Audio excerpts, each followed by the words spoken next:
Indiana. Welcome to the Crossroads Sports Radio Show, presented by Scott K. Nichols and State Farm Insurance. And now, here's your hosts, Brandon Reef and Jonathan Birdsong. Good evening, ladies and gentlemen, and welcome to Crossroads Sports Radio, episode number 220.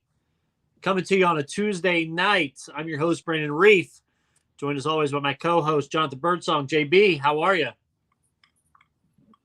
What's going on, man? Living a dream, man. Hey, Brandon, it's been a week, and I know we got some hot, well, not necessarily hot, but we got some good sports topics to talk about tonight. I know it's kind of all over the board, whether it's the football or even Major League Baseball. But, you know what I'm saying, please give us the official rundown. We've got NFL talks tonight. NFL training camps have started. We're 3 days away. Actually, I'll go ahead and say today's over. We got 2 days away from NFL football, the Hall of Fame game, 2 days away. We've got camp talk. We've got suspensions. We've got plenty to talk about with the NFL. We have the GOAT talk. ESPN earlier today put out their GOAT of they had 50 executives between executives, alumni, and media put out their GOAT list for the NFL at each position. One player, no ties, the GOAT of every position. They have announced the offensive side. Wednesday, they're doing the defense and special teams. So we have the offensive guys. We'll talk that tonight. We've got Major League Baseball, huge news. My God, the trade deadline today was just as crazy as we expected it to be. Several trades. I tweeted a little bit ago, I think my Cincinnati Reds were trying to trade Mr. Red as well, the mascot, to try to get something. But they traded away the whole freaking team. Basically, again, today, we have Juan Soto finally getting traded. Craziness. Crazy. Plenty to talk about there. The NBA, we got very, very, very little NBA news, I think, in the world. We'll talk about that. We've got WrestleMania. We got WWE SummerSlam recap and talk. A little bit on the Brickyard IndyCar doubleheader that this was this past weekend. We've got that, as well as we've got college football, folks. We are in the month of August. It is football season. Football is here. Football is back in our lives. Football is going to dominate this conversation basically from this episode on, whether it be pros or the college. We've got that and more tonight, live, Crossroads Sports Radio, presented by Scott K. Nichols, State Farm Insurance, Mavericks Custom Motorsports, and Wiseman Logistics. So, John, where do you want to start? We might as well start at the top of the pile. Let's talk a little bit NFL news. All right, NFL news. First off, we'll go national headlines. Came out yesterday. Deshaun Watson, John, suspended 6 games. 6 games. Browns will be without their quarterback, their star player. If you look at it, Jacoby Brissett, next man up. Jacoby Brissett, the former Colt himself, now the next man up. Deshaun Watson suspended 6. Some people are pissed. It's only 6 games that the NFL hates women. Does the NFL and Roger Goodell say, nope, that's not enough? We're going to add some more on top of it. What's your thoughts on the 6? I thought the 6 was a little on the easy side. The fact with how many women filed complaints on this. Right, complaints, but nothing, you know what I'm saying, in the court of law that said, you know what I mean, everything went away. So, like, if there's no criminal charges, then how can you come down with a big hammer of a year-long suspension or anything more than 6 games? The NFL doesn't have any precedent. Well, let me ask you this. Around it. And I'll let you go. Sorry, I didn't mean to cut you off. Ben Roethlisberger was accused of one female in a bathroom and got 4 games for one girl. Right. While Deshaun has 20-something. And Calvin Ridley got suspended for the whole damn year for betting on football. while he was injured. Right. So Right. I don't get it. Not an apples to apples. Not an apples to apples for either of those situations. They're not. If I recall, like, so Deshaun Watson, there's different levels, man. I thought Ben Roethlisberger was accused of rape. I mean, and Deshaun Watson was accused of sexual assault. Those are two different charges. Calvin Ridley, unfortunately, bet on his own game. So again, that kind of, at least he bet to win. Kind of automatic. So what now? Unless at least he bet he was betting on the win. Right. But like, nah, man. So there's no precedent for it. If I do remember, so if you want to compare an apple to an orange, you know what I'm saying, in Big Ben's case, he originally got 6 games and it got reduced to 4. I'm not in that camp to compare those two particular incidences or whatever, right? Whatever. I guess what we really want to know, Brandon, and Crossroads listener audience, is that what did he really do? Like, I think everybody wants to know, like, what transpired between Deshaun Watson and these 22 women, and why a court of law, several, right? You know what I'm saying? Not just in Texas, not just, you know what I mean, several courts of law can't seemingly, you know what I'm saying, put any type of charges that would put Deshaun Watson into prison or jail or whatever. So, you know, I'm not of that camp, because we are in a very divisive society now, man. So if you don't swing for the fences on like, you know what I mean, and totally penalize Deshaun Watson for a year or whatever, then that somehow says that you don't care about women. That's further from the truth, at least for me. Again, like, they can't just go out on again, the NFL doesn't have any precedent for it. You know what I mean? For whatever Deshaun Watson did. You know what I mean? And there's like tidbits, like there's rumors and stuff of like what happened or what occurred, but there's nothing, like, nobody knows for sure, except for like the courts and Roger Goodell and Deshaun Watson and the victims, and or the people who filed the complaints, I should say. And man, at this point, like, all of them have taken out non-disclosure agreements, like, so they can't talk about it, and they're taking payment.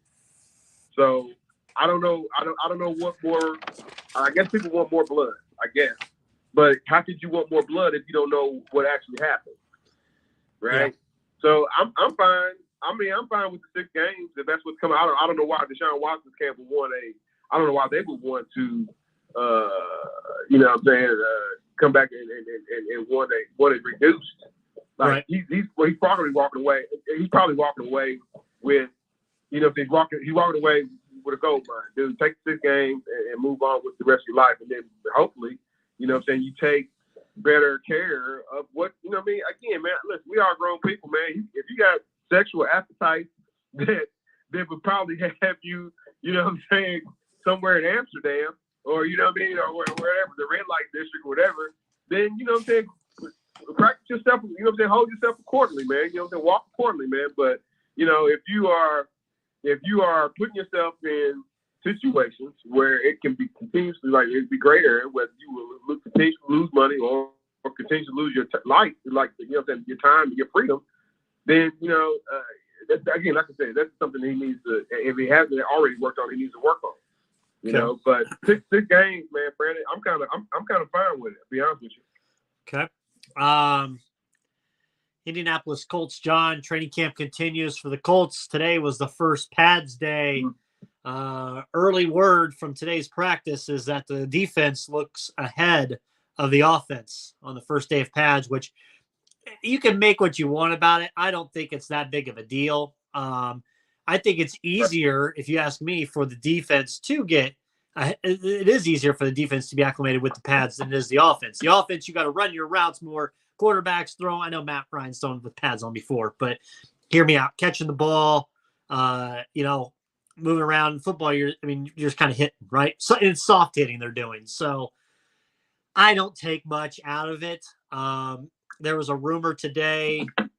I don't understand it. I don't, and I doubt it's true, but that the Colts are in discussions with Odell Beckham, which they do need a veteran wide receiver we talked about in the last episode.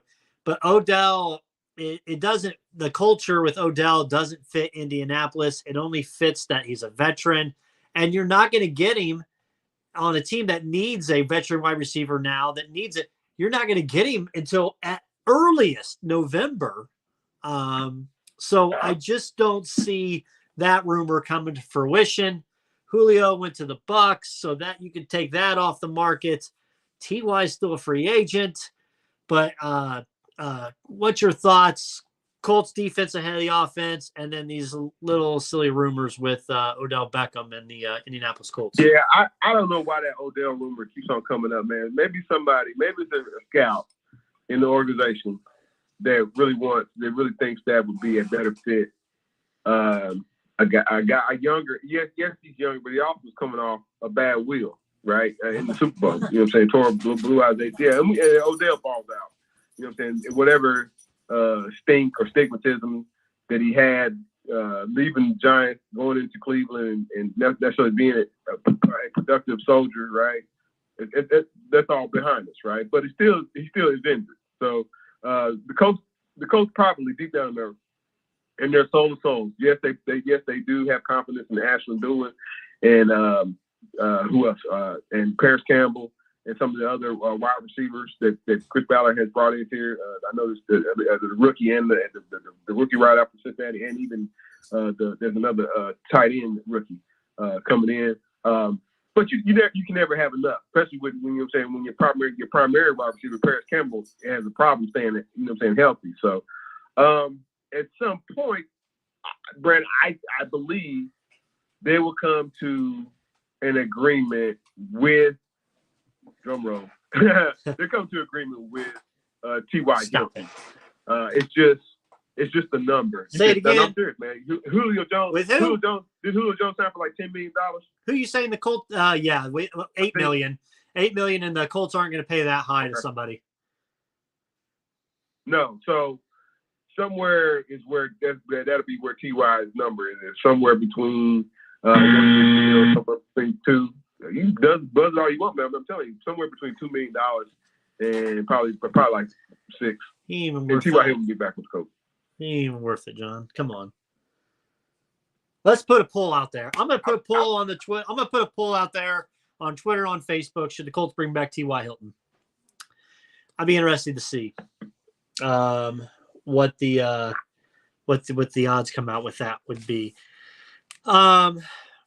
Looking at other camps, John, from around the league, the Dolphins, the NFL finally announced the Dolphins lose their first-round pick. Stephen Ross is suspended after the investigation. Tim Patrick, wide receiver for the Broncos, torn ACL. He's done for the season. I just don't fantasy leagues are coming up. Jonathan Taylor, Indianapolis Colts running back right now, is the number one player for fantasy football leagues, rankings wise, going into this next season. Matty Ice, John, not looking too bad out there for the Colts so far. Kind of doing an up-pace tempo. Frank Wright and them allowing him to do that up-pace, quick tempo.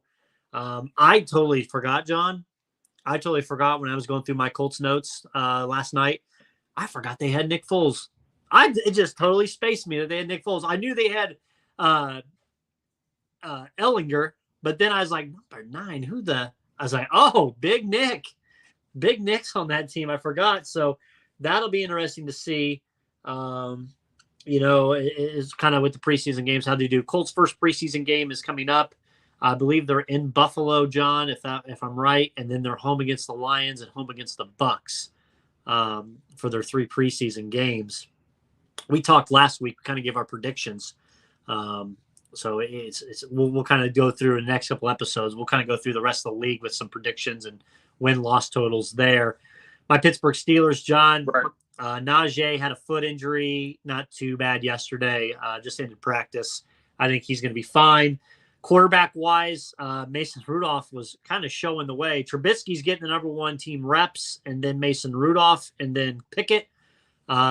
Today, Rudolph threw 4 interceptions, and he was down onto 3rd team status. Pickett played well today.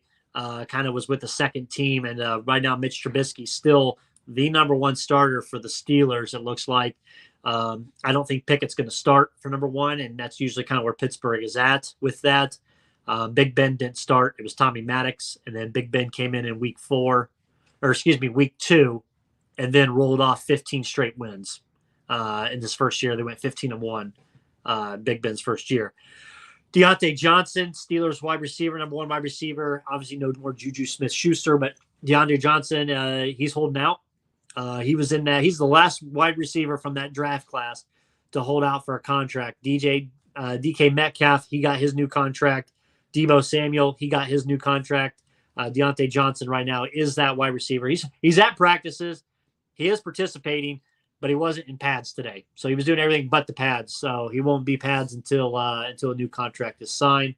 Omar Khan is the new general manager for the Steelers. He talked today, hearing that they are in discussions for a new contract, which is something you never would have heard as a Pittsburgh Steeler.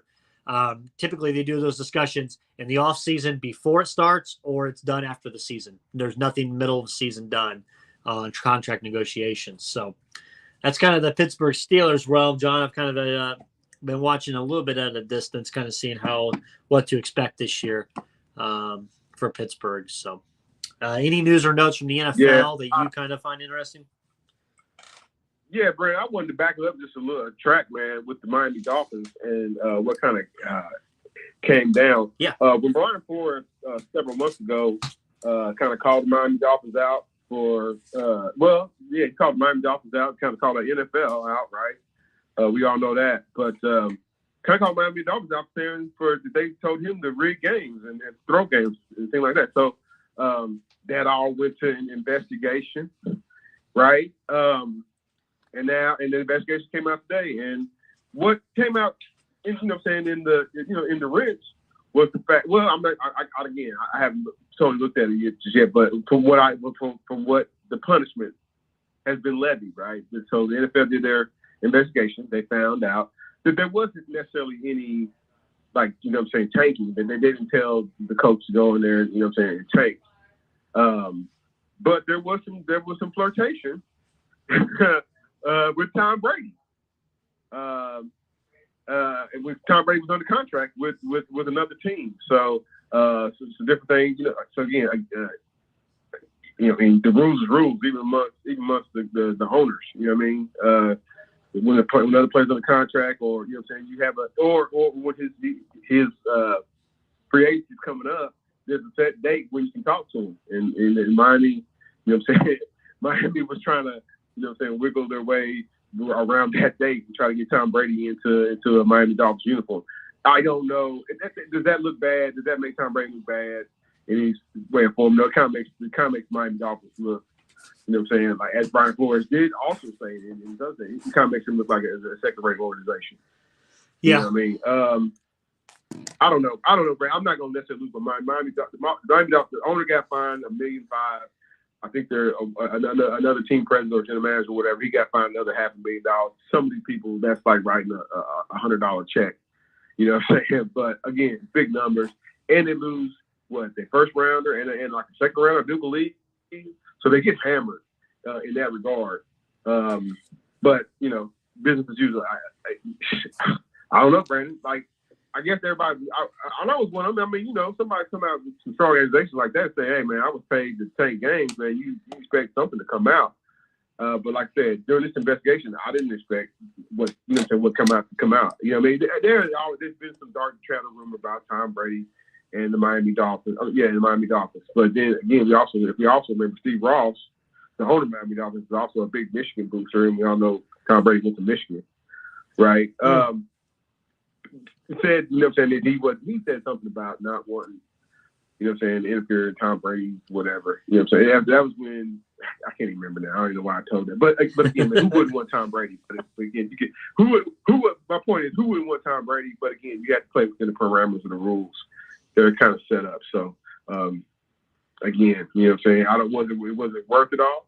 Can you say that? You know what I mean? So we shall see what happens with the Miami Dolphins going further. You know what I mean? That's a team that's trying to, get back into the swing if they get back into the playoffs, you know, on a consistent basis. I mean, dude, when I was a kid, Miami Dolphins was a fear team. And right. Brandon, when has Miami Dolphins? When was the Miami Dolphins last time you pick a year? They might have some individualistically great players, but like pick a year in your lifetime. You know what I'm saying? The Miami Dolphins have been scary in the last 30 years. You know what I mean? And then they have it. Yeah, you know, I think 93 was the last one I can remember. I think 93. Uh-huh. I mean, I was only 8 years old in 93. Which the only thing one reason I remember is that because I remember playing Madden 94 and the Dolphins were, I guess they were 9-7 that year, but I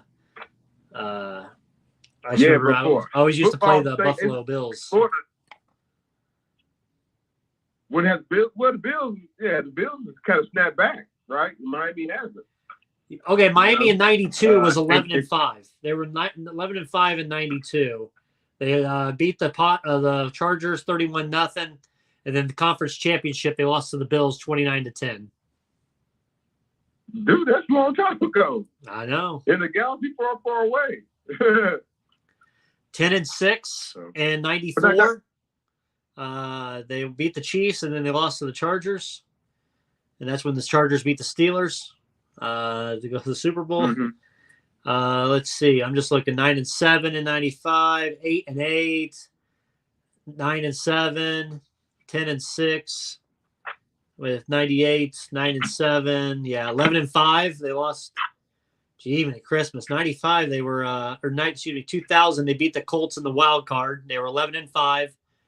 Beat the Colts in the wild card, and they lost to the Raiders 27-0. So that was a home game too. They lost 27-0. So that was 11-5. I mean, they had some 11-5 seasons. They just obviously couldn't get it done. I guess it matters when you got North Turner as your offensive coordinator. This year, that one year, 2003, they went 10-6. Didn't make the playoffs. That's tough. Then the next year they went 4-12, and I think that's where the downfall went. 2004. So yeah, there's no consistency. No, do they have? So you can keep on firing all the coaches. You can't fire your ownership. You know what I mean? Yeah. That has been the lone caveat. You know, is like who's making decisions. So I don't have no axe to grind against the Miami Dolphins, man. You know, it's just I did that news hit today about the top of right around noon or so, and I some of the things that that the NFL found out about one of its own. Historically, at one time, Miami Dolphins is the only undefeated team. They ever won the Super Bowl. Yeah. You know, and I get it. That was different. That's a different time. That was a different ownership group. But, Dolphins get you. Anybody down there in Florida, man, listening to the show right now, man, Dolphins need to get their act together. 2008, they were 11-5, lost to the Ravens in the playoffs. That might have been it. 2008 might have been the last winning season. I'm looking right now. I'm going through 7-9s, 8-8s. Brandon, you would have never thought Tampa would have won a championship. Okay, 10-6 in 2016. Adam Gase's first year, they went 10-6, lost to the Steelers 30-12 in the wild card. So 2016, they were all right. Then they went 6-10, 7-9, 5-11. 2020. Brian Flores, 2020, Coach of the Year, wasn't he? 10-6. They went 10-6. Well, right, which doesn't make sense. Yeah. Right, he was on the upward swing. Didn't make the playoffs, but finished 10-6. Him and ownership buck head. And then last year, 9-8. 9-8 last year. So crazy. Do you think? I think they wanted. I think he wanted. There's rumors, man. Dark chatter rumor, right? That he wanted to draft Herbert. And they went in another direction. I would not be shocked if that's the case. I would not be shocked. Ownership was like, nah, we got Tua. Well, I also he wanted Herbert. I heard and I'm glad you said that because I heard another rumor. I don't know the truth of it. Probably shouldn't be putting rumors out here, but I heard the Miami Dolphins didn't want another white quarterback, and that's why. That the ownership didn't want a white quarterback based on previous ones not going well, a.k.a. Chad Pennington and whatnot. But hey, shout out to Chad Pennington, man. Brandon, that's one of my favorite all-time stories in quarterbacks, man. Yeah. But I get what you're saying. Yeah. So that's why they went to Tua. What do you think? Tyreek Hill, we're talking way more Miami Dolphins than I expected tonight. That Tua is a more consistent passer, a better passer, that they expect Tua to be MVP. There's MVPs for Tua this year. I don't get it. And is it just, am I missing something? Because. Well, they got the guru. They got the quote-unquote guru from the head coach now. Mike McDaniel. If he's supposed to be the new quarterback whisperer, man, the big thing with Tua is did he really? I don't think he bounced back fully from the surgery he had when he left Alabama, and he went out there and put himself in the fire, thinking that the NFL, he's a tough guy, right? Tough guy mentality. That's what you can respect out of Tua Tagovailoa, right? But maybe that wasn't the best course of action. Maybe you should have set like another year. Rookie contract, I do believe it was the first 2 years a guarantee. I could be wrong about that, but like, what was the rush to get him out there? You know what I'm saying? I know from the organization standpoint that was the rush, but like, what was really the rush to get him out there? Now he didn't come back. You have to necessarily look the same. Right. Sometimes he has flashes where you say you see it, right? But I don't know, man. It's not that I take Brian Flores' advice over this new coach or whatever. But again, Brian Flores was asking this. That Tua Tagovailoa, right, was not the guy for whatever reason. No excuses, and the NFL's a no excuse league. You know what I mean? So if Tyreek Hill, Tyreek Hill is kind of spitting. He's speaking, positivity into his new situation. So it's a lot of what I'm saying, Brandon. So we should probably take everything that comes out of his mouth for him from now going further. We probably take that as a little bit of hyperbole, and just know that he's been trying to be a good teammate. Okay. John, like I said, ESPN came out with they did their list, 50 executives. You haven't seen this list, have you? Did you scroll ESPN today?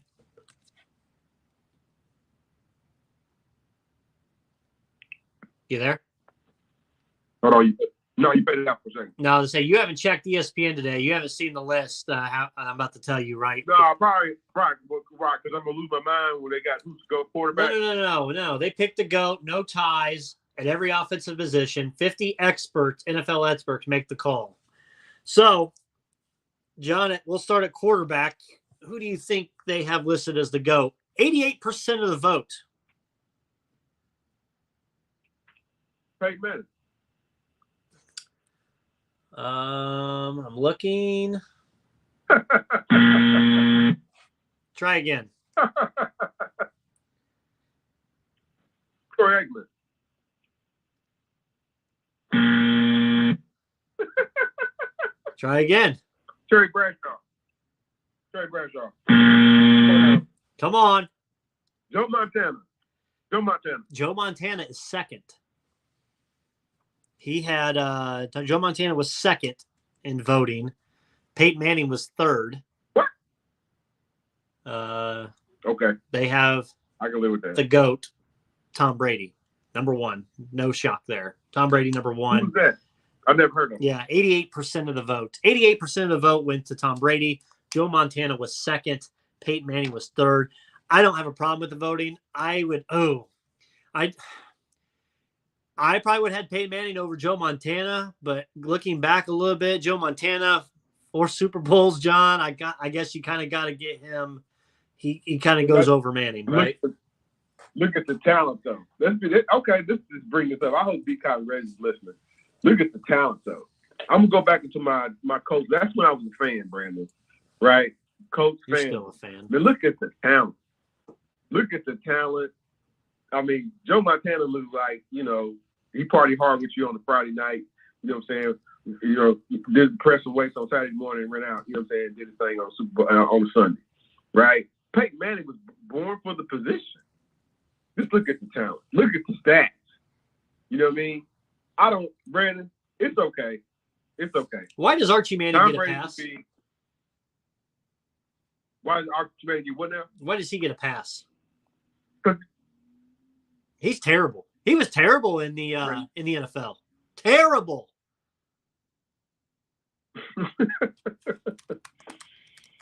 He got who's talking about Archie Manning when he was as a player? Yeah. John, he was 120. He threw Yeah, 125 touchdowns, 173 interceptions. He was a career record. Brandon, he took a beating out there. He did. He took a beating. He took a beating out there. 35 wins, 101 losses. Completed 55% of his passes. They feel like it was the organization. I wish we could have some OGs call it. They feel like it was the organization's fault that Archie Manning, you know what I'm saying, didn't get to the team to the promised land. Not necessarily his fault. Oof. I'm just looking at it. The reason why I asked is because on sport, I was listening to XM Sirius Radio the other day, and they were having a discussion on Archie, just talking about just kind of how does he get a pass? He got some good games, man, but he also got some brutality. Man. Yeah. Like, what? Okay, so Brady 1, Montana 2, Manning was 3. Let's go running backs, John. Who do you think they have listed as the GOAT running back? Probably gonna be. You want my answer or the right answer? I want both. My answer technically is the right answer, but it's not gonna be everybody's popular answer, man. Popular answer is probably gonna be Barry Sanders. I myself would probably go with Emmitt Smith. Emmitt Smith was number 4, and Barry Sanders was number 2. Who's better than them? Number 3 was Walter Payton, and number 1, Jim Brown. Never. Jim Brown. He did some incredible things, Brandon. But not over like talent, speed, not quicker than Barry Sanders. In nine seasons, Jim Brown led the league in rushing 8 times in his 9 years. Scrimmage yards 6 times, and total touchdowns 5 times. Won the MVP in 33% of his seasons. In an era in which everybody ran the ball more than they threw. Defenses still couldn't slow him down. No running back in NFL history did more in less time than Jim Brown. He still owns the NFL record for rushing yards per game average of 104.3, although he retired only after 9 seasons. Here's another kicker. He never missed a game. I agree. I agree with the number 1. Brandon. It's not sexy pick. It's not sexy, but gotta agree. Brandon. He was playing against, you know what I'm saying, farmers. Watch it. John, don't disrespect. We might have a Hall of Famer. We might have a NFL Hall of Famer on the show one time. I can't have you disrespecting it. I'm not disrespecting Jim Brown.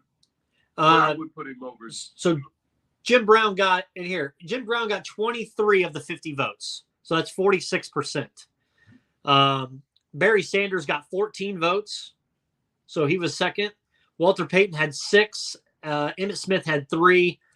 Guys who received 1 vote were Marshall Faulk got 2 votes. Eric Dickerson got 1, and LaDainian Tomlinson got 1. So I'm shocked, man. Let's go to wide receivers, John. Who do you think is listed as the GOAT wide receiver? We know it ain't Terrell, so I'm going to go with Jerry Rice. You got that one right. Jerry Rice, number 1. GOAT, 90% of the vote, Jerry Rice. 45 of the 50 votes. The Hall of Famer, 13-time Pro Bowler, 303 games, 1,549 receptions, 22,895 yards, 197 touchdowns receiving. And John, yes, he did have 10 rushing touchdowns as well.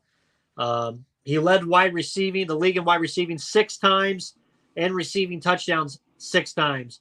Even then, the past happy times with all the numbers, receivers piled up, Rice is still the league's all-time leader in receptions, receiving yards, and receiving touchdowns and yards from scrimmage. He played 29 playoff games, 22 touchdown receptions in those games, including 8 in Super Bowls, and he's got 3 titles in his 4 years. The only one he did not get, John, was when he was with the Oakland Raiders. He's the only one of 2 receivers to win the receiver triple crown. An offensive play, which was the led the NFL in catches, yards, and touchdowns, offensive player of the year, and Super Bowl MVP in his career. The only other person to do that, yes, you saw him last year, Cooper Kupp. How about that? Yeah, I don't even know who else. Like when you put that guy's resume out there, I know some more accolades that we could probably add to it. Like who else would it be? Second place, and it's a long second because obviously what we say, 90% of the votes. So 45 of the votes were for Jerry Rice. 4 votes were for Randy Moss, and 1 vote was for Don Hudson. Excuse me, I don't know who Don Hudson is. Great, he got 1 vote, but Randy Moss 4 votes, and Jerry was the leader, obviously. Thoughts on Moss being second? You agree with that? I mean, I guess, man, in a small vacuum of time, Randy Moss put up incredible numbers. We could throw them up against Megatron. We just never saw Megatron in a critical, you know what I'm saying? He had a chance to do it. Playoff. I feel like. Right. If he would have stayed. Yeah, I'm trying to think who else. I'm not saying Randy Moss is not the right answer. Again, I have incredible respect for Randy Moss' talent. But again, and I know I joked about it, but Randy Moss and Terrell Owens I think Terrell got more fumbles, but they're right. They should be like neck and neck. It's not. I don't think Terrell might even have him in some category. Yeah. That are tracked. So those are some of the names that I'm kind of like wondering. I think he's got him in number of quarterbacks he's had. Playmaker too, but playmaker should be mentioned. He's not the best wide receiver though. Okay. Tight end. This guy got 46% of the vote. Shannon Sharp. Looking now. Try again. I will say Shannon was not in the top 3. Tony Gonzalez? That's who you said? Tony Gonzalez. Yeah. Tony was number 2. Gronkowski's number 1. The Gronk is number 1. Why is he the GOAT at tight end? It's easy to forget now that Gronkowski entered the NFL with questions after back troubles in college, but he blossomed quickly in his time with Brady. He led the league in touchdown catches in 2011 with 17 and had 4 seasons where he averaged at least 15 yards per reception, had at least 1 touchdown catch in 15 of his 22 playoff games in his career, retired for a second time this season. What the voters said: the GOAT tight end has to be equally devastating as a blocker and a pass catcher, which helped eliminate a good portion of the candidates. But this defines Gronk well. Bill Belichick often said the great play in their best big moments. Gronk's 1,163 receiving yards in the playoffs are easily the most by a tight end in NFL history. So Gronk, they put blocking in there. So it was Gronk, Tony Gonzalez, and number 3 was Kellen Winslow, senior, not junior. Junior's in jail. Right. Right. Offensive tackle. No, go ahead. No, I was going to say I ain't got no problem with Gronk down there. Okay. Well, who's the offensive tackle? Offensive tackle, they have at 54% of the vote was Anthony Munoz. Jonathan Ogden was number 2, and Orlando Pace was number 3. I almost went to the Orlando Pace. I almost would have threw out the Rams when he used to make pancakes out of guys. I almost would have put him number 1. Yeah, Ogden, I couldn't stand, man. Ogden, it was with the the Ravens, and every time the Steelers played him. Ogden got 10 votes. Orlando Pace got 4. Walter Jones got 3. And then Jackie Slater got 2. Forrest Gregg, Willie Roth, Joe Thomas, and Greg Zimmerman all got 1. So offensive guard, it's a familiar name. He earned 21 of the votes. Larry Allen, the Dallas Cowboys, was number 1. 11 Pro Bowls, 203 games, 197 he started. Other people in that, John Hanna got 9 votes, Gene Upshaw with 8, Bruce Matthews, Alan Faneca, Steve Hutchins, Randy McDaniel were get some votes. Centers got 15 of the votes, 30%. Mike Webster, Pittsburgh Steelers, the late great Mike Webster. Jim Otto got 13. Yeah, I know it took a while. Jim Otto got 13 votes. Chuck Bednarik got 11. Dimitri Dawson, another Steeler, got 5. Dwight Stevenson got 5, and Mike Hell got 1. And then defensive and special teams come out tomorrow, so I'll be interested to see the rest of that. I just thought it was interesting to sit there and talk goats and kind of how they had their talk with that. What else do we have, John? MLB. Let's talk some baseball. My Cincinnati Reds have basically traded the whole damn franchise, even the guy that cleans out the locker rooms. I think he got traded today. Tyler Mahle, Brandon Drury, Luis Castillo got traded recently. Tommy Pham, they all got traded for prospects. The Reds got there is some light at the end of the tunnel, and I guess as even JMV said it tonight on his show that the Reds got 4 of the top 6 Minnesota Twins prospects today. 4 of the top 6, and they got 4 of the Padres' top 14 prospects. So that's 8 players, top prospects that they got in the last 2 days. One analyst said that if it goes to fruition and these guys pan out, that the Reds are going to be a dangerous team in the next 3 to 4 years. Problem is, we got to wait 3 to 4 years to see if these guys will pan out on this Reds organization. So there's that.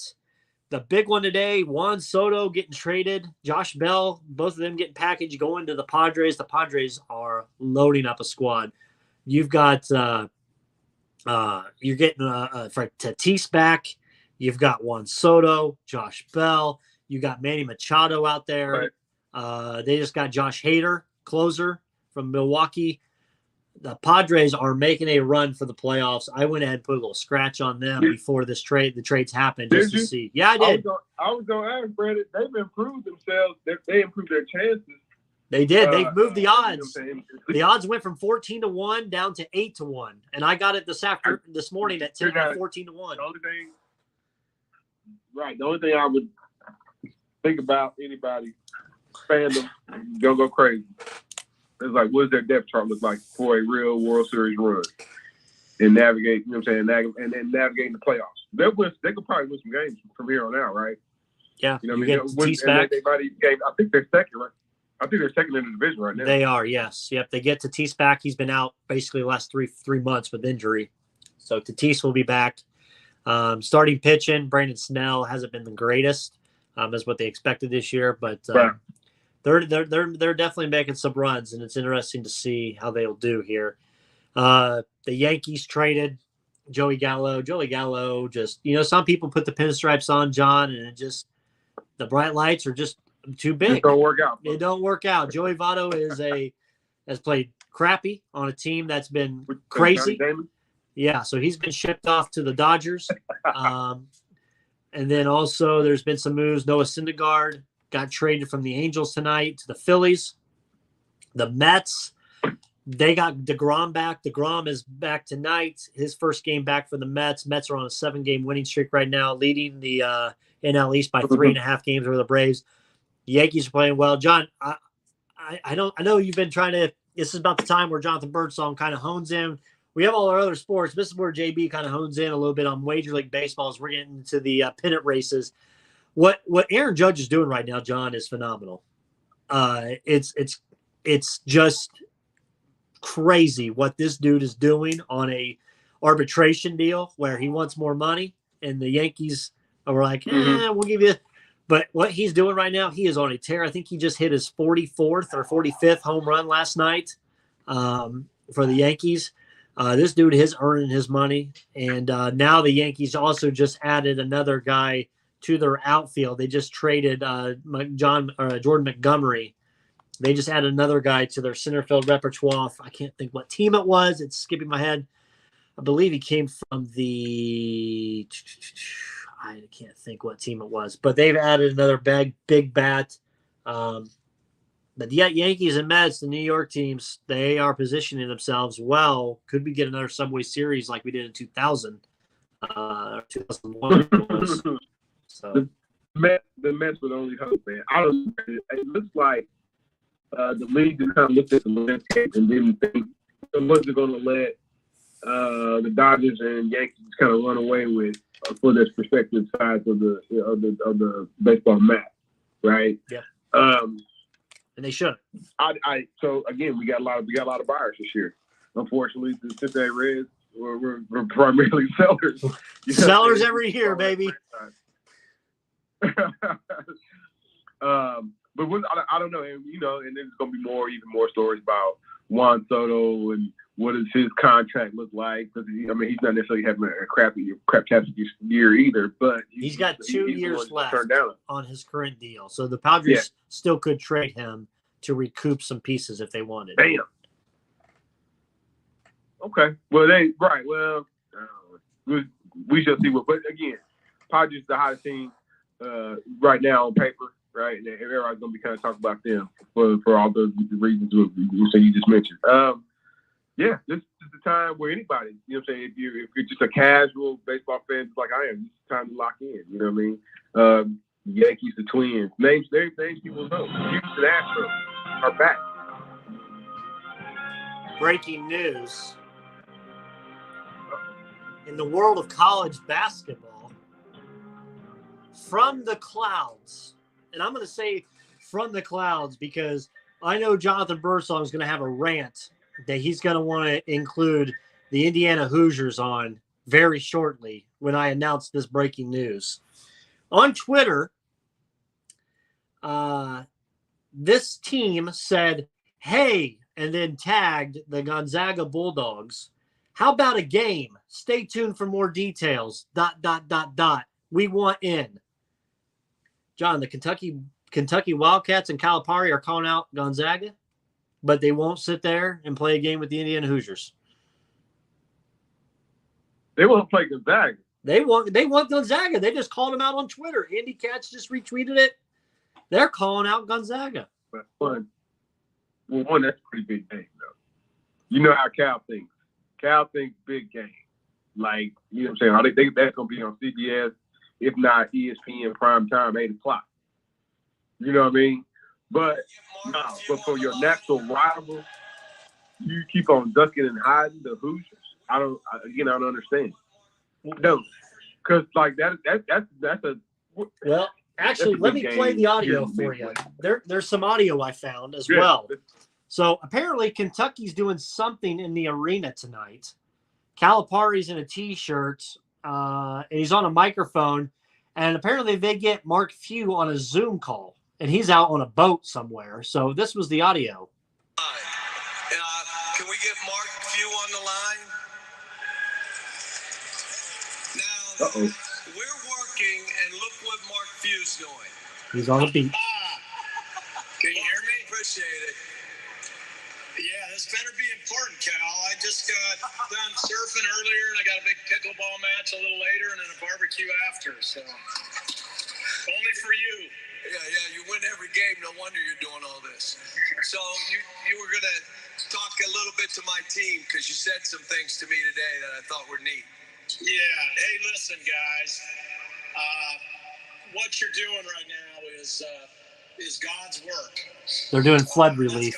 Looks like. Flood relief telethon. A preacher, and this is what NIL should be all about, man, is giving back and making a difference, and also using the power of Big Blue Nation and the power as you guys begin to build your brands. And it is so cool what you guys are doing, and the numbers that I heard about before we came on air are so impressive, and they're going to do a lot of good. So kudos to you guys. Awesome job, and proud of you. He's not done yet. Oh, here he goes. Look, this guy gets on me all the time. Look at him laugh. All right. He wants to schedule a game. But hold on. Everything's got to be on his term. I thought we were Kentucky. Oh. So, dude, first of all, we were fine. We were looking good, and then you just said, "Hey, you want to play?" And I'm like, "Yeah, I'm good with playing." So All right. So we're getting Kentucky Gonzaga. Looks like, John. Your thoughts? I mean, from a national standpoint, man, you know what I'm saying, the hype that's the hype game, man. And then for like coaches to start you know what I mean, basically kind of start talking trash or whatever. That's a little interesting. But yeah, man, you know, nothing beats IU versus. But again, I'm of course I'm biased. I want to see, you know what I'm saying, a David versus Goliath type of fight. That's kind of how it usually was with Indiana versus Mark IU. your calendar. But, November 20th is the date now. Okay, yeah, the powers that be, man, can't come to an agreement, man. So maybe IU gets this. I'm gonna piss off a lot of Hoosiers when I'm gonna say, Brandon. Uh-oh. If IU can get the standards back up, to Gonzaga level. Oh, Brandon, St. Mary's is the tough out. Usually like a tough out for Gonzaga, but they usually beat them. uh-huh. Didn't IU get blown out by St. Mary's? Or Yes, they did. It was over at halftime. It was done. So, Wrap. you know, Hoosiers kind of take offense to Calipari's comments and, you know, do something about it. I mean, if you lose that bad, are you really considered to be in the NCAA tournament? I mean, I know they won their play-in game, which that's a play-in game, man. That's a tournament game, man. Okay, all right. John, I will be the first to admit I haven't seen any of the TBT tournament. I haven't seen a single game. And apparently tonight's the championship. I watched a little bit of. Yeah, I watched a little bit of. It's competitive basketball, man. A lot of former college basketball players. Some guys still. NBA hopes probably been dashed, but a lot of guys still playing. You know what I'm saying? Different leagues across the continent of the United States, and even you know what I'm saying, some over in Europe. This game is about $1 million. Everybody wins. The team wins $1 million if you win. It's kind of a winner go home. You know what I'm saying? Mentality they have. You know, people familiar with TBT. Tonight's championship game, was it Blue Collar? Yeah, versus America's something. Yeah, the Blue Collar team is Buffalo. Essentially, the Blue Collar team is essentially like the Buffalo MAXU, the Matthew Buffalo Bulls. University. Yeah, a bunch of mainly those alumni guys play for that university. Kind of teamed up and you know, so here they are. They've been in this position before, in the Final Four situation before, as far as TBT is concerned. And then you got America for Autism. I think that's Americana for Autism. Yes. The actual team, the team leader, one of his children has autism, and he's got a champion in college. You know what I'm saying, with his team. But his team is made up of like a bunch of East Coast guys, a lot of guys from.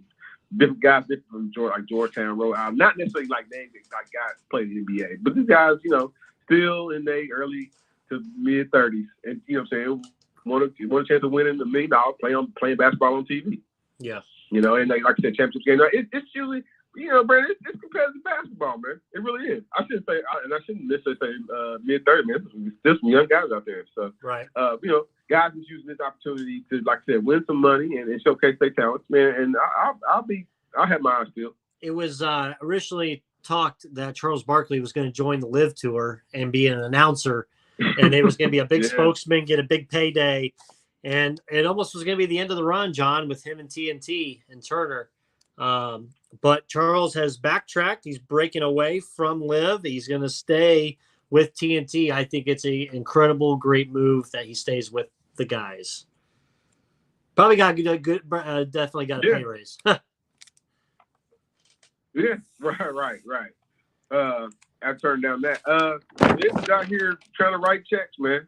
Trying to get people to come, you know what I'm saying, celebrities, or celebrity personalities, and obviously are definitely golfers. And hell, I feel like every time I look up, a guy from the tour is off tour because he's going to join the Live Tour, because Live Tour is automatically paying you like $40 million up front or something crazy.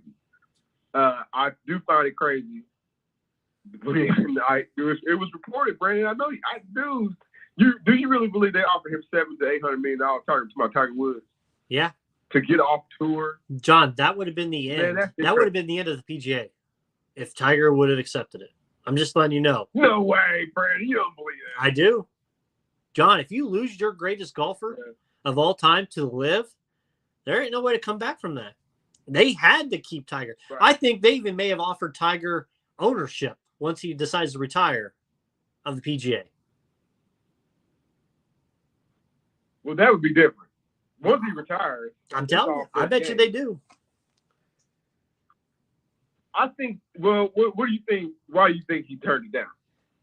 Because he's already got $1 billion. Or he's already got it. I think he's already got it. He's already got it. And he wants to play in the majors, the Masters, and all that. That mean I told you that a couple weeks ago, man. I said, man, to some of these tournaments, but everybody's not Tiger Woods. No. But to some guys, those that saying Augusta and saying the tours that are underneath the PGA's umbrella, those games mean something. Those tournaments mean something to them more so than. But again, money is money, man. And if they telling you how much did Bryson? I'm just throwing him. How much did Bryson DeChambeau get to? How much did he get to go leave the PGA Tour? I think it's like $40-something million. Yeah, he has. I mean, you can't like you're supposed to. I get it, man. Supposed to hate the enemy, I guess. 125 million on a 4.5-year deal. He's got $125 million. 27.8 million a year. 3.5 million per event. And then, wow! And then the Australian dude who just won the Open, Cam Scott, or Cameron Smith. Sorry, he won. Yeah, Cameron Smith. He wins the tournament, and then he basically used the tournament as like his walk into $90 million to be on the Live Tour. I can't fault him. I can't fault him for it. So that young Saudi prince over there, that young Saudi prince is just printing money. And that oil money is he's just throwing it. I saw something. He's done this huge rough thing over a town that they're going to have all this. It was the most craziest thing I've ever seen in my life. But they don't give a damn about prices and costs there. So something that's a little more serious, John. Lives what it is. But as you being a Boston Celtics fan growing up and everything, Bill Russell passed away, John. 11-time NBA champion. Right. Did a lot for civil rights as well. Bill Russell passed away. I always liked Bill. I watched a thing on him, and I reposted on Twitter earlier this week with there was a conversation in an All-Star game between him and Kobe. That's candid conversation that was just completely awesome. But Bill dies. John, your thoughts? Just that, man. Know that I'm not that old, man. I never saw Bill Russell play. I don't even think Reggie's that old. But like, no, man. When I came into the world, Bill Russell was one of the great ambassadors. That's what that's what he was kind of transitioning to. He was a coach at one point. Because even outside of Boston, he was coach. I think he did 1 year. He did 4 years with Seattle, and he did at least 1 year with Sacramento Kings as the head coach of those franchises. But no, man, just a great ambassador of basketball. His historian, and I said that. Whoever said anything bad, one bad word about Bill Russell, can you remember? Even an opponent. Yeah. You know what I mean? So it just like I said, just a great again another storied figure. I put him right up there. As far as being the ambassadorship, just like Larry Bird, Magic Johnson, Michael Jordan, he's that important. You can't tell the NBA story without Bill Russell. 11-time champ. What's that there? I said 11-time NBA champion. 11 times, right? 11 times, and not one, not 2, not 3, not 4. But Brandon, I got friends chiming me, man, because now they're showing more stuff like me and you watch on the normal, like old school movies. They're showing it now, and like guys are now hyper analytic now. Fans are of sports, right? And now we saying I had somebody chirp at me and said, "Man, Bill Russell couldn't play right now." I couldn't believe what I said. I said, "Dude, you gotta be kidding me." He could.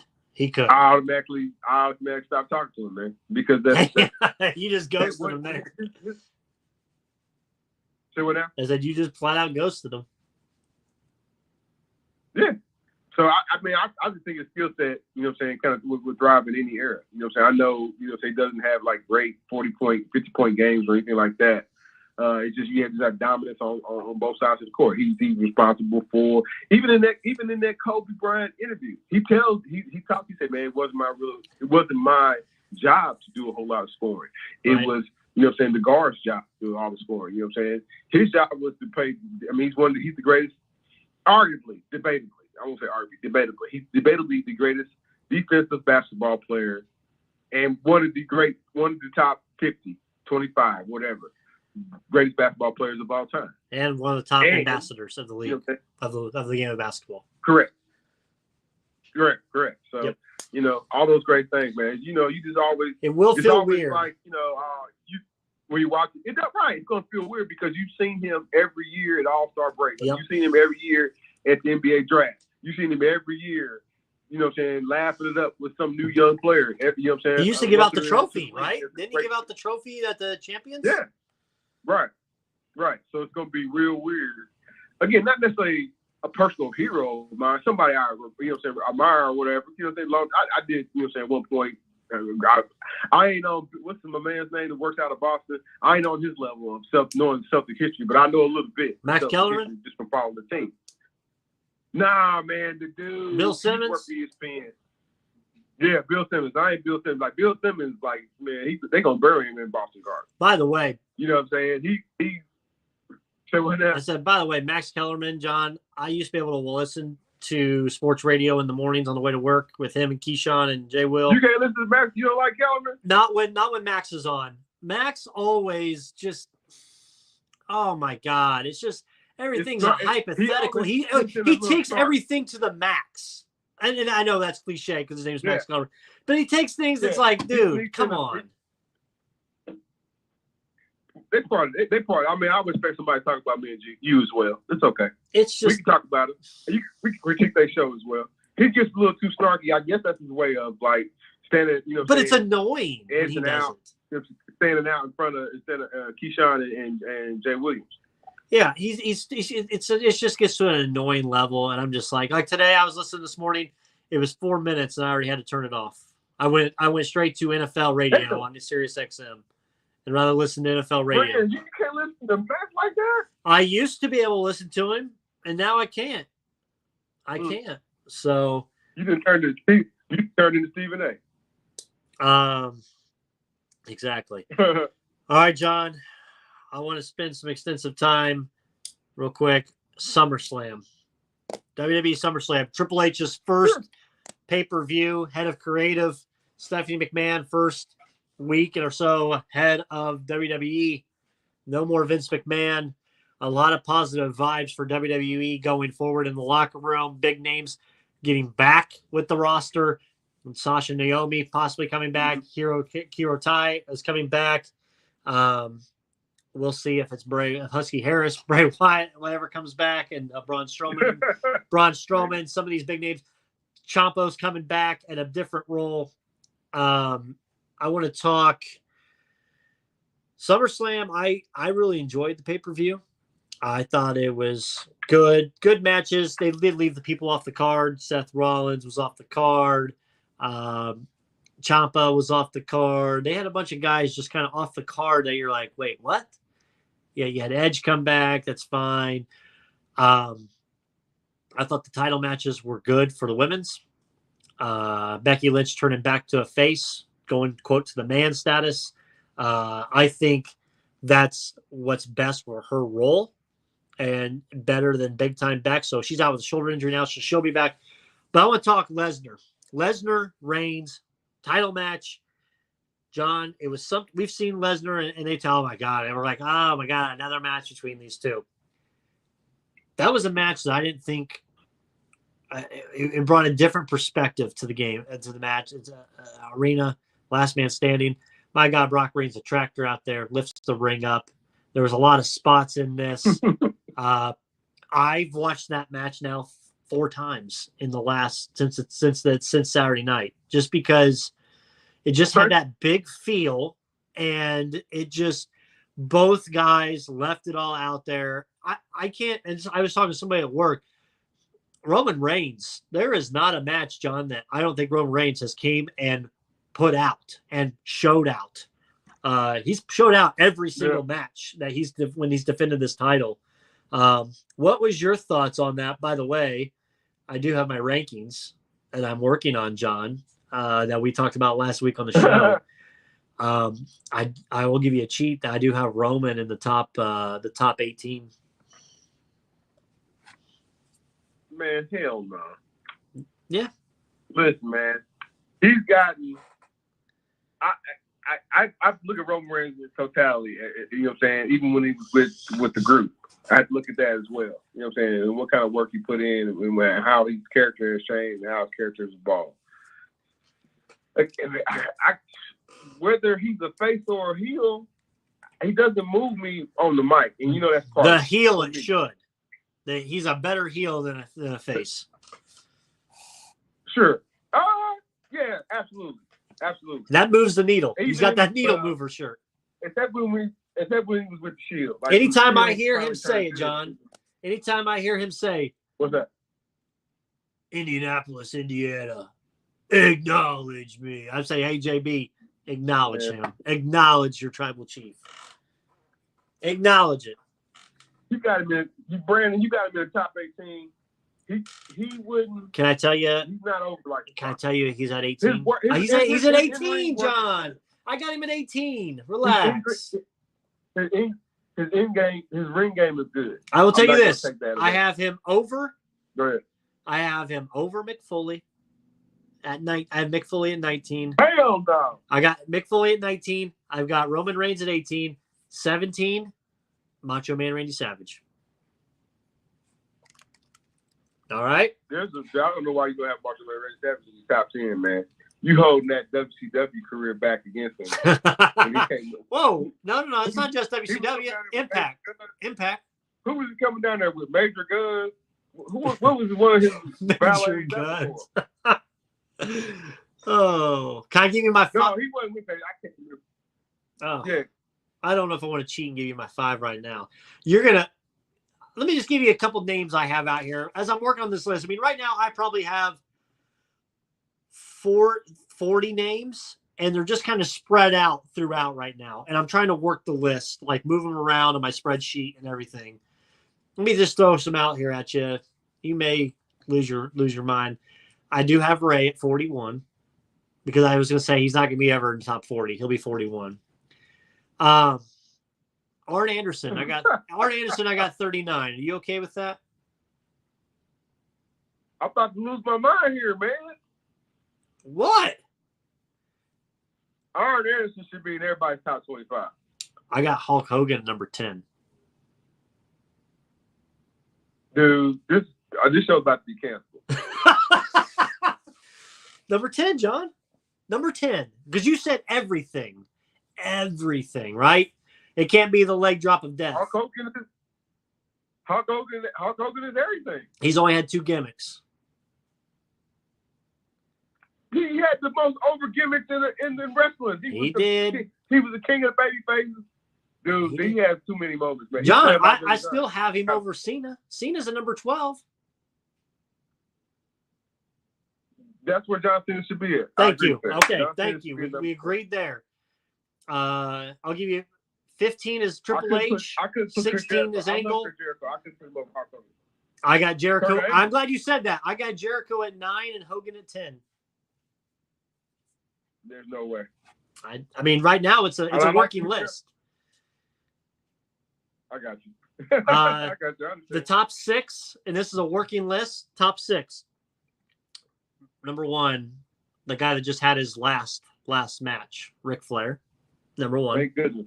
Thank goodness. Number two is The Undertaker. Number three, The Rock. Stop it. Stop it. What? The Undertaker? John, everything. You asked for everything. This man has had a career that's been defining. It's been be able to adjust There's it. no way. John, There's do no not way. disrespect the dead man. He couldn't get over till they made him a daggone zombie. Oh, stop. The Rock at 3, Bret Hart at 4, Shawn Michaels at 5, Stone Cold at 6. I'm glad this is a working top 6. Listen, hey, I sent you a video earlier this week, and Bret Hart, and the words were directed straight to you. And I just hope that you can live with it. I would have Bret Hart over Undertaker. Oh wow! I'll probably actually have Shawn Michaels over Undertaker. Where would you put Dusty Rhodes? Which one, Dusty or Dustin? Dusty. The Dream? Yeah. The Dream's in the top 10. Oh. Dream's in the top 10. I got him in the top 10. I got him at 14. You all right with that? Well, that's because your era. You got to see Dusty Rhodes when he was Dusty Rhodes the Clown and polka dots. That was horrible. I got Dusty Rhodes. I know was double tough. I got Mr. Perfect at number 48, and then Eddie Guerrero. What 48 for Mr. Perfect. Eddie Guerrero at 55. Lex Luger 57. Wow. Rick Rude 68. Whoa, where you got Sting at? I haven't actually put him in the list yet. He's not made the list yet. He's not. You're about to make the list, Sting. Honestly, if I did, I probably. Whew. Okay, so let's work this list. He's not over Hogan, right? He's not over Hogan. No, Sting's not over Hogan. No. Is he over Cena? The thing I know, man, that's tough. It is tough. That's tough. I don't want to disrespect John Cena's career. I'll put Sting at 13. Sting's 13 on the list. I think John Cena did it longer. John Cena maintained his greatness longer than Sting did. If that makes sense. I got Randy Orton at 22, based on everything he's done. Randy Orton wouldn't even be my top 35. Oh wow, okay. Ultimate Warrior, I got a 29. No, sir. No, sir. I can't believe these rankings. I mean, John, I have a lot of empty spots right now, so I'm just filling it in and then gonna move stuff around. I'm just putting it in a spot like I'm saying, okay. Owen Hart, I'm assuming is in your top 27. Owen, no. Owen Hart's not in your top 27? I got him at 98. Okay. I got him just below. I got Owen Hart at 98. I've got Vader at 97 and Seth Rollins at 96. You got Rollins a little low, man. And these WWE I probably do, but I just felt weird putting just because I have a lot of guys not a lot of guys from the current era, but just the body of work. I thought who's better, him or John Moxley? Seth. Seth's a better worker. Okay. I got CM Punk at 93. You got CM Punk at where? 93. Wow. Mr. Pipe Bomb? I got Ted DiBiase at 91. DDP at 90. I got Booker T at 87. 93. And I got Brock Lesnar. I got Brock Lesnar at 85. I can respect that. You got Booker T over CM Punk? What do you respect? By like 6 spots, I can respect that. Lesnar 85? Because, man, or Booker? Booker T held every he held every WCW title, all of them. He had every title. I just added another name to my list. He made his way through WWE.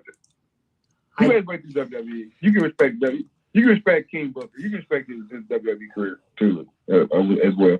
It didn't get too cartoony. I got Jeff Jarrett at 63. Jeff Jarrett over Booker T? Brandon, no way. We're looking at quality of work, John. I ain't got Jeff Jarrett. NWA. I ain't got Jeff Jarrett. NWA, WCW, and WWE. I ain't got Slapnuts over CM Punk.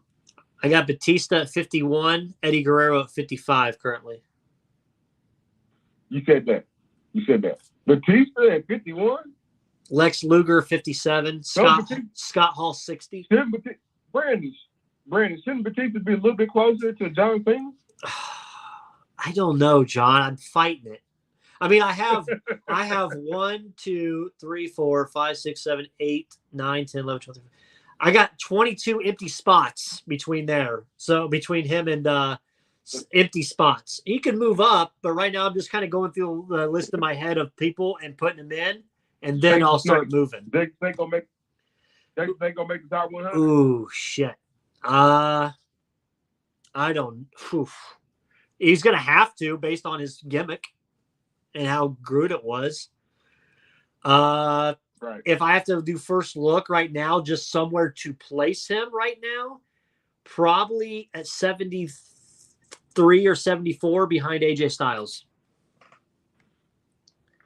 Oh, AJ Styles made your list. He did. 73 or 72, excuse me. I mean, he's got room to move up. Kane, I got it. Kane's going to move. I just had Kane as an early placeholder at 37. That's probably going to move back. Okay. What about Edge? I haven't put Edge on the list yet. I got Slaughter at 58, Luger at 57. You said Sergeant Slaughter? I did. You said Sergeant Slaughter in the top 100? You don't think so? Man, will JBL not be able to knock Sergeant Slaughter out of the top 100? Oof. You ain't got JBL in the top 100. I haven't put him on the list yet. He's not on the list yet. Question is, JBL. So I'm working the list. So right now, let me give you names I have. 1, 2, 3, 4, 5, 6, 7, 8, 9, 10, 11, There's some 12, names you ain't said, man. 28, 29, 30. I'm just a little shocked. Of the top 100, I have 49 names so far. So I'm almost halfway on names. And then I'll start moving them around a little bit more. I'm just asking this one last question. You got Triple H over John Cena? Triple H is 15, Cena's 12 right now. Where's Hulk Hogan at? Hogan's at 10. 14? Man, I'm with you. Here's another question I have to ask you, because when this list goes out, you and me, and hopefully you're starting to work on your list. We're gonna get hit with this, and and this is the reason why I've kind of waited on putting names in. Are we just doing male wrestlers? Or are we doing also female? Nah, I won't mix them. I won't mix them together. Okay, I just wanted to make sure, because I'm like, do you put females in on this, or do you not? It's a little tough. Nah, because it'd be fun. Oh, it would be for sure, because I think Charlotte Flair would pass up some of these guys high in the rankings, as well as Moolah and Charlotte Flair. Nah. Yeah. Trish Stratus. Trish, yeah. Trish Stratus could. China could.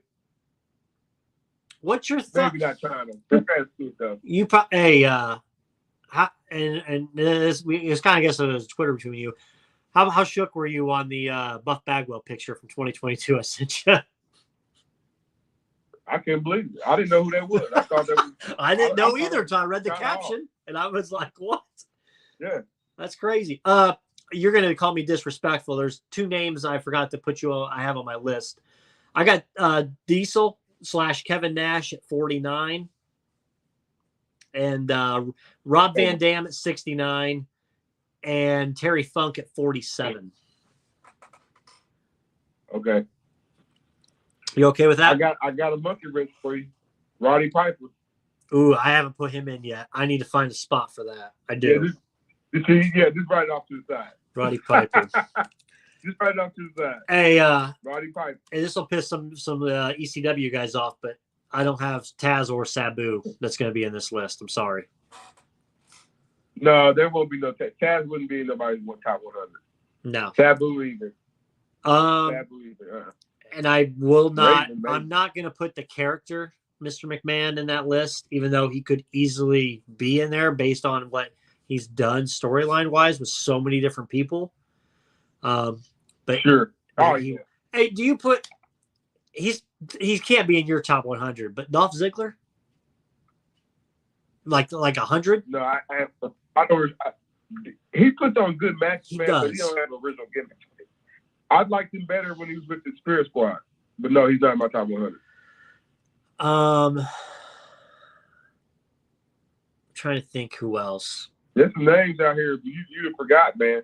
I haven't forgot. I just haven't been working on it lately. But I started that night. I got you. When you talk about personality, another personality second only to Vince McMahon would be Bobby Heenan. Yeah, I don't want to put Bobby on that list. We're not putting managers on here, are we? If we do, then Paul Heyman's in the top freaking 15. And you know it. I like Jim Cornette, Paul Heyman, Bobby Heenan. Yeah, I'm not going to put them in there. I don't want. If we're not putting the females, I'm not going to put managers in there. Because I'd also, I'd probably also put like in the 90s, like the Colonel or Johnny Polo. But that'd be disrespect to those. I know, but that'd be disrespect to those wrestlers in that 90 to 100 range. And then my other question with putting this together, if we go into tag teams, can we put the whole tag team, or do you want us to do individuals? Because I'm having a hard time trying to find a spot for the Dudleys / Bubba Ray, because Bubba Ray obviously is a lot more than Devon. Yeah, Bubba Ray's not a bad singles wrestler, but his bread and butter is from a tag team. So no, it would be tag teams together. Oh, so can tag team go into this, or is tag team just a different genre? That would be a different. That'd be a different. Okay. Okay. So we're talking singles here. Okay. Another one that's on I have written down, but I haven't put a spot for him yet is Yokozuna. Very influential in the 90s. I think there has to be a spot for him. Has to be a spot for him in there. Got to be a spot for Scott Steiner, man. Has to be. No. Stop it. No. John, not in the top 100. Stop it. Absolutely not. Top 100 for singles? Stop. Oh yeah, even well, okay. Do you want me to do the math equation? I'm gonna have to download that audio. No, don't do it. I took 5. No, man. I can say no. Okay. Sid Vicious? I don't have him. Oh, I don't know. I keep going back and forth on him. I don't know. Okay. I'm just naming guys I know is gonna be on my list. That's fine. Sid can be on your list. That's good. That's fine. I mean, like I said, I only have 49 names right now of the 100. I'm trying to get them in. I'm thinking of a name. I'm putting it on an area where I think, and then after I get my 100, then I'll kind of start moving them around on this Excel file. Brandon, we might lose Memphis when I say this, but here it goes. Uh-oh. Jerry Lawler is probably sitting in my top 60. I'm glad you said that. I got him at 61. We just lost Memphis. I mean, you can't go nowhere in Tennessee saying Jerry Lawler's in the top 60. Do you put Andre the Giant in? And where? Yeah. I don't know where. Brandon, he's in my top 10. Whoa!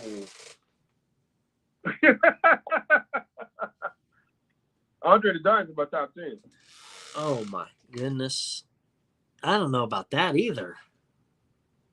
Are you gonna be mad when I tell you I got him? I got him at 44 right now. The Undertaker would have to look up to him.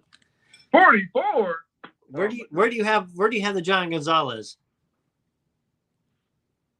Nowhere near this list. What about Jinder Mahal or the Great Khali? No. Jim Anvil Neidhart?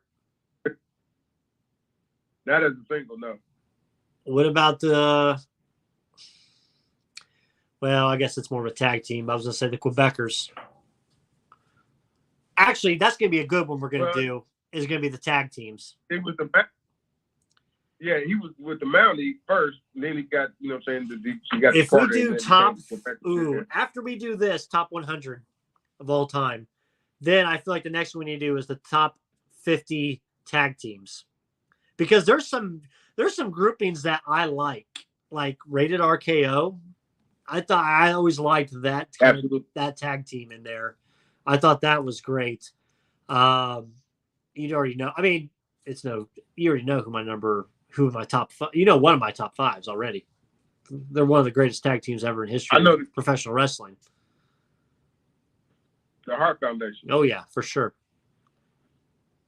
And then right behind them is the Luchasaurus and wait, never mind. No. All right, so we kind of go ahead. When I start talking about tag team fans, I don't know, we'll end it right here, man.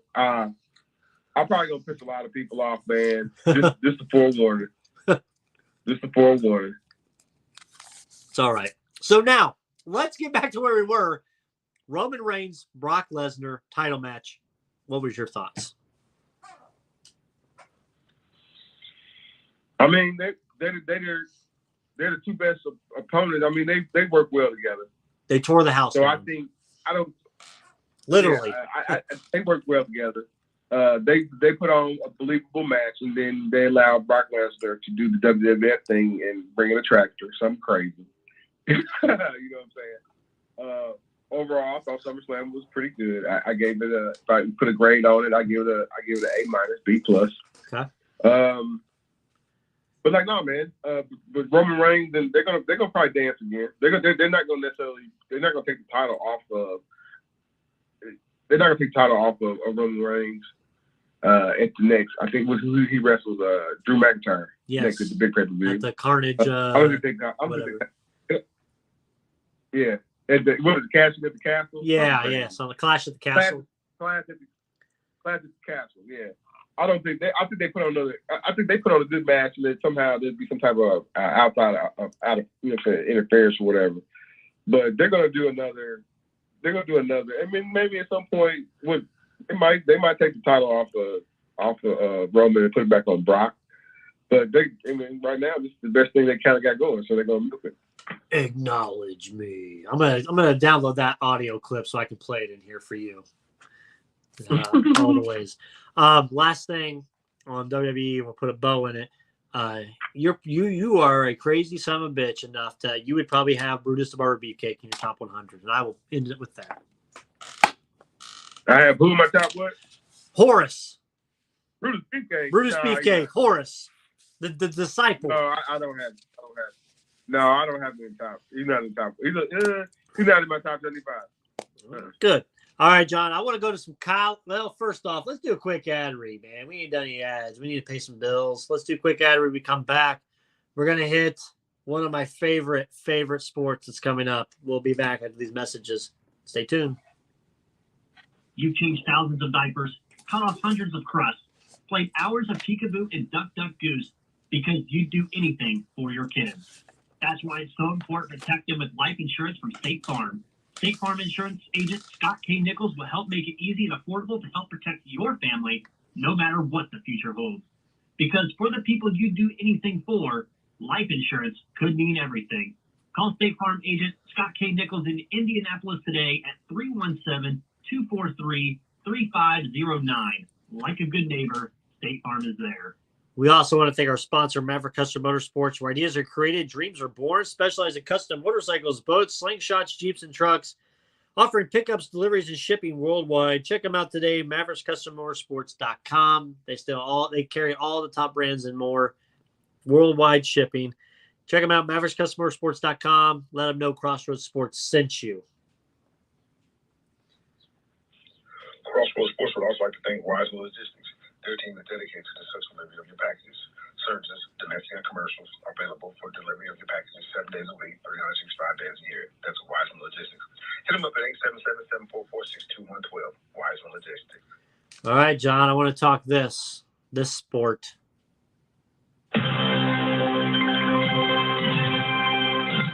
Just picture it right now, a nice crisp October Saturday, live from Bryant-Denny Stadium. Your house smells like pumpkin spice. It's nice and cool on a sunny day. Chili's in the crock pot. You got SEC football on tap. Good late afternoon nap. It's college football season. We're less than 30 days away from the first games. I can't wait. College football is here, John. I got some stuff. I want to talk college football. I've already got the spreads for the first 2 weeks, week 0, some of the games. Your big one, I know, John, you'll be watching the most, August 27th. We're, how many days away? 3 weeks. Northwestern at Nebraska, Big Ten opener. Cornhuskers 12-point favorites right now. Your boy Scott Frost, another run. Can't wait to see it with there. I'm also excited to watch week 1 on that Thursday night. Virginia, the old rivalry, Virginia and Pittsburgh. They used to play all the time. That's going to be a great one. As well as Thursday night, Ball State, Tennessee, John. Right now, Tennessee Vols 32-point favorites over Ball State right now. 32 points currently. And as well as the one that me and you may be at, I applied for our credentials yesterday, Penn State at Purdue on Thursday night.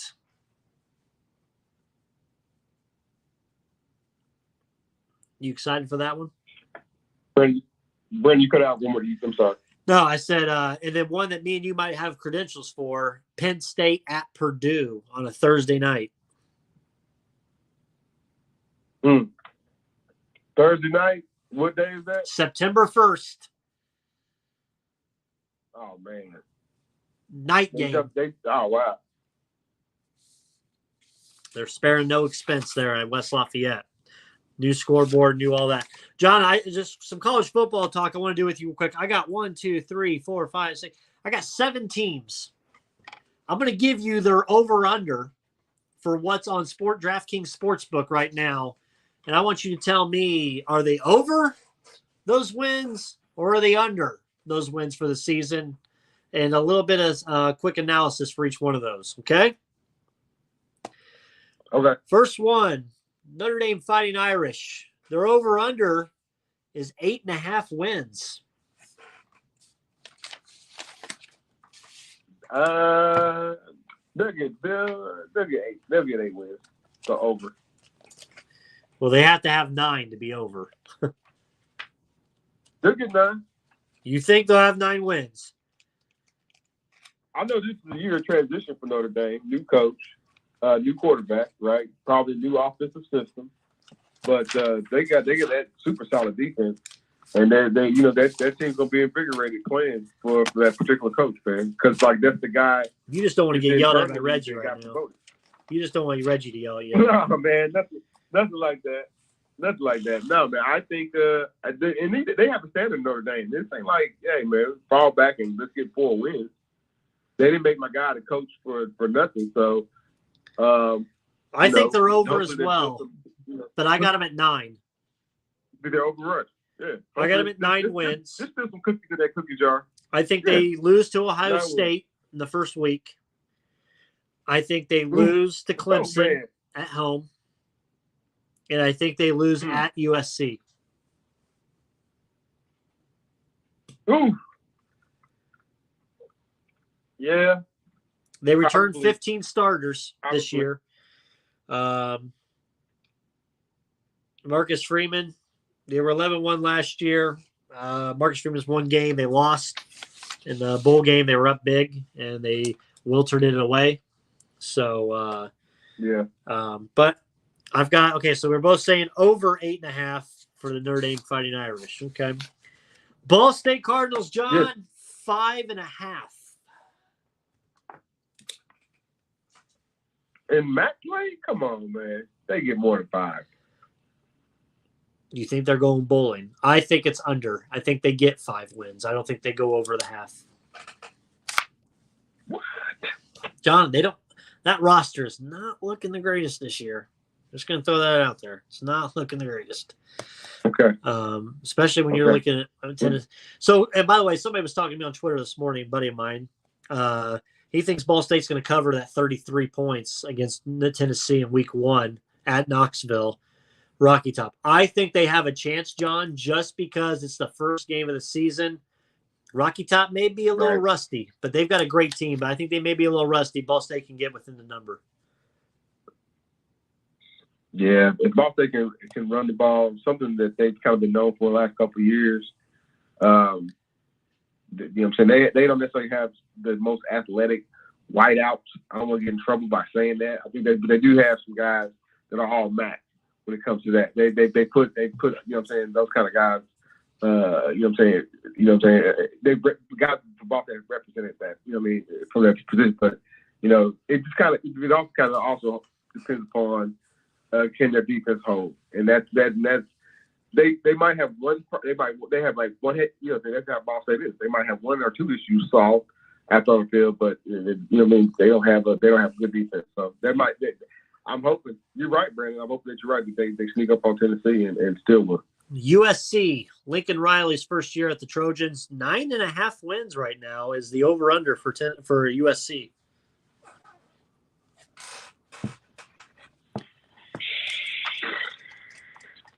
I would expect that the better part of the Pac-12 schedule they play, you know what I'm saying, they should kind of dog walk it.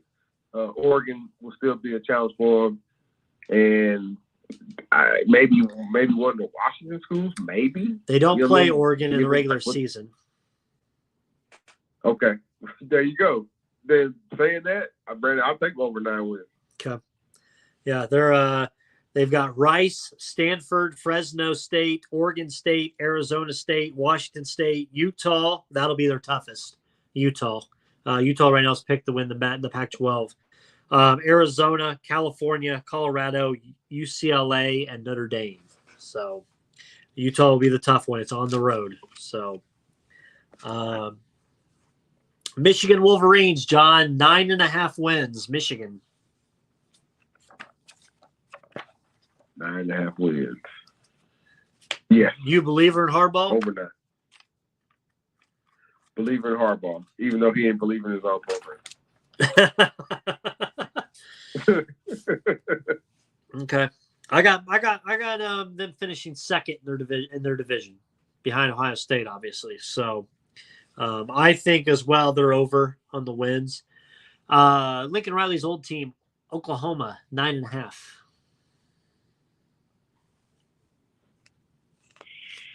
What do they leave? What was left over? Right, not much. Some pieces, coaching staff, some pieces.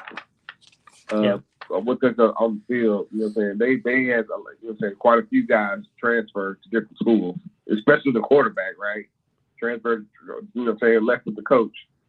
I got them under, man.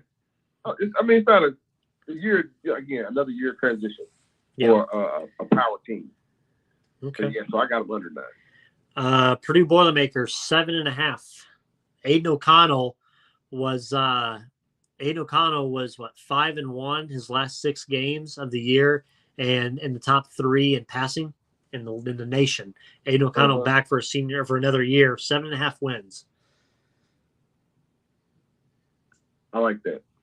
I like over 7.5 wins. Yeah. Indiana Hoosiers, 4 wins, over under 4. Oh boy, over under 4. The Hoosiers can't get 4. DraftKings has them at 4, not even a half. 4. Do they push at 4, or I've got them at less? I've got them at 3. Damn, Brandon. I know. I just pissed off all Bloomington. Brandon, I'm gonna have to whisper with it. I'm gonna whisper it. Okay. Yeah. Oh, Hoosiers under 3, under 4, Hoosiers under 4, man. I've got a once we do our college football preview show here coming up, I've got I'll give you a little taste. let me give you a little taste. I got a hot take. You ready for it? Uh-oh. I'll whisper this as well because it may shake the radio waves. I've got Texas winning the Big 12. Stop it. John, mark it down. I got them winning the Big 12. Mark it down. Over Texas. Oklahoma, Baylor, and Oklahoma State. Sarkisian's coming back with a good squad. Wow. All right. We'll have to deep dive in that later. Yeah, absolutely. I like Texas. Hey, I've got your housekeeping news. I've got your address. For some reason, I got an extra copy of the Phil Steele College Football Preview Magazine, which is basically the Bible of college football. Either I'm going to mail it to you or I'll see you and give it to you. But I have an extra copy that I can give you of it.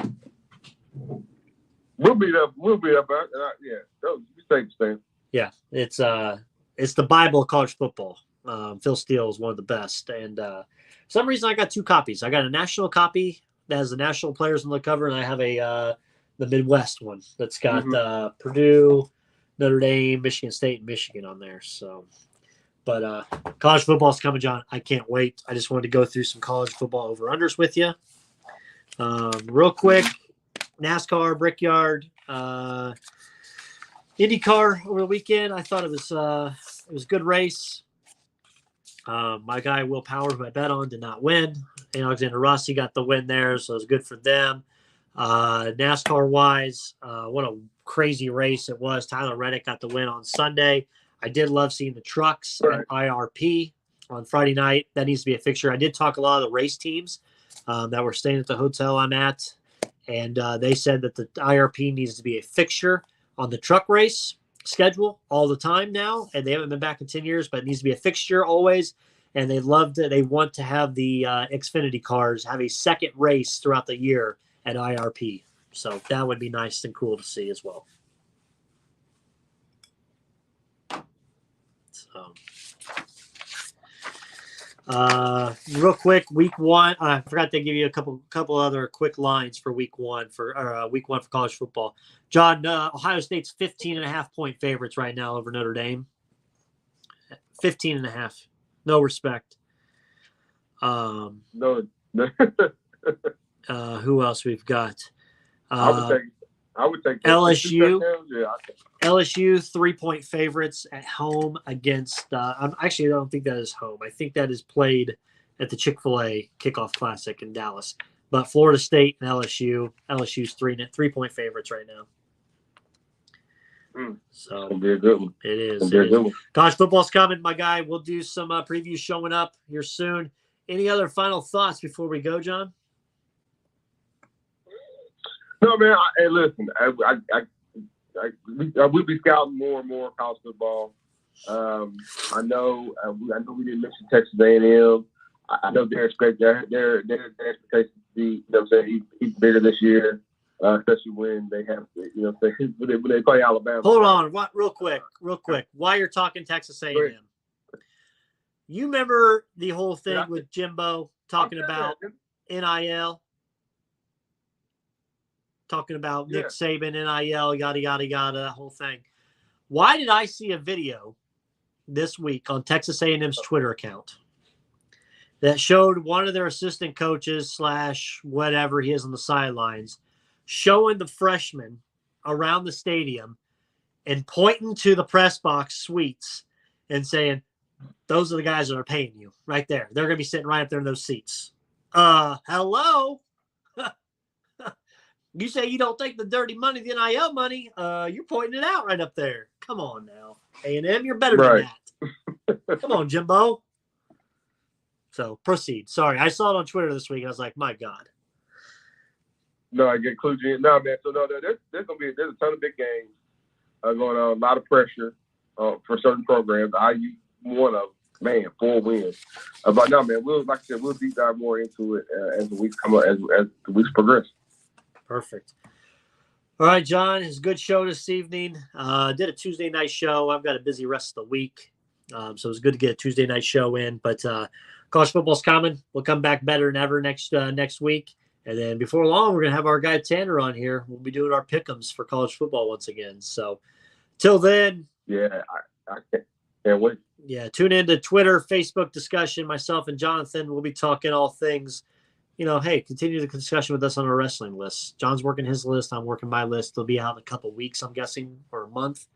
And we'll continue discussion on Twitter, Facebook. Until then, stay safe, stay healthy. We'll see you guys all next week. Thanks for listening to the Crossroads Sports Radio Show. You can find more episodes on iTunes and the Google Play Store. Be sure to like and subscribe for more Crossroads sports content.